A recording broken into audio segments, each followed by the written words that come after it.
محمدیہ ذرا دین اسلام کا مطالعہ تو کریں، ہر ایک چیز کے اندر اللہ تعالیٰ نے آسانی رکھی ہے۔ آپ حج کو لیں، زکوٰۃ کو لیں، نماز کو لیں، روزے کو لیں، جس چیز کو بھی آپ جا کے اٹھائیں گے، اس کی گہرائی کے اندر جائیں گے، آپ کو دین اسلام فطرت والا دین ملے گا۔ اس کے اندر کہیں پہ بھی آپ کو مشکلات نہیں ملے گی۔ آج کے لیے کہا جس کی گنجائش ہے وہ اگر استطاعت رکھتا ہے تو زندگی کے اندر ایک دفعہ فرض ہے، روزہ ہے تو فرمایا جو روزہ رکھ سکتا ہے وہ روزہ رکھے، اور اس کے لیے بھی پابند نہیں کیا کہ پورا سال روزہ رکھو، یا دن کو بھی روزہ رکھو، رات کو بھی روزہ رکھو، آسانی کے ساتھ ایک مخصوص وقت کے لیے روزہ مقرر کیا تاکہ رکھا بھی جا سکے اور کوئی مسئلہ بھی نہ ہو۔ نماز کا معاملہ آیا، فرمایا دن میں صرف 5 مرتبہ، 5 مرتبہ، 50 بھی تو ہو سکتی تھی نا۔ حضرت موسیٰ علیہ السلام کے پاس آئے، وہ لمبا چوڑا واقعہ ہے، نہ جاتے نبی صلی اللہ علیہ وسلم واپس تو 50 بھی تو ہمارے اوپر فرض ہو سکتی تھی، لیکن فرمایا میری امت یا اللہ آسانی سے جو پڑھ سکے 5 نمازیں۔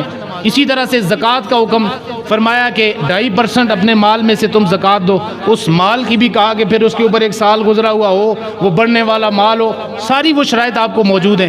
میں عرض کر رہا تھا کہ اللہ تعالیٰ نے کہیں پہ مشکل نہیں ڈالی۔ ایک بندہ سفر پہ جاتا ہے، اس کو کہا نماز آدھی کر لو، قصر پڑھ لو، اور ایک روزے والا بندہ ہے، اس سے کہا اگر روزہ نہیں رکھ سکتے اس کی بعد میں قضا کر لینا۔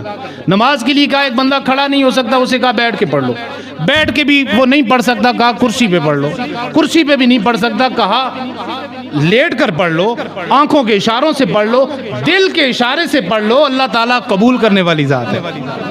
تو مشکل کہیں پہ بھی دین اسلام کے اندر نہیں آئی۔ فرمایا یرید اللہ بکم اليسر ولا یرید بکم العسر، اللہ تعالیٰ تمہارے اوپر مشقت نہیں ڈالنا چاہتا بلکہ اللہ تعالیٰ تمہارے لیے آسانیاں پیدا فرماتا ہے۔ اور پھر آگے چلیے، اللہ کے رسول صلی اللہ علیہ وسلم کی حدیث مبارکہ اور اس کا مفہوم ہے۔ پہلا فرمایا اب ذرا اپنے امت محمدیہ اور باقی اقوام کے ساتھ اپنا ذرا موازنہ کرتے جائیں، اور جہاں پہ بات دل کو اچھی لگے اور امت محمدیہ کی فضیلت لگے، ذرا بآواز بلند سبحان اللہ بھی کہنا ہے۔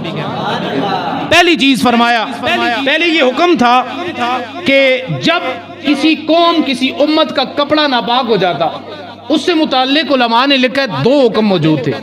یا تو حکم تھا کہ اس کپڑے کو اس جگہ سے جلا دو، یا پھر اس جگہ سے اس کپڑے کو کاٹ دو، اس کے بغیر کپڑا پاک نہیں ہو سکتا تھا۔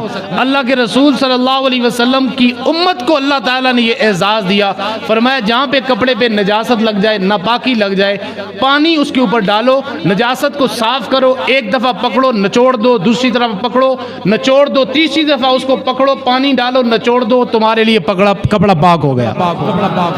پہلی فضیلت، کون ہر وقت کے لیے کپڑوں کو کاٹتا رہتا؟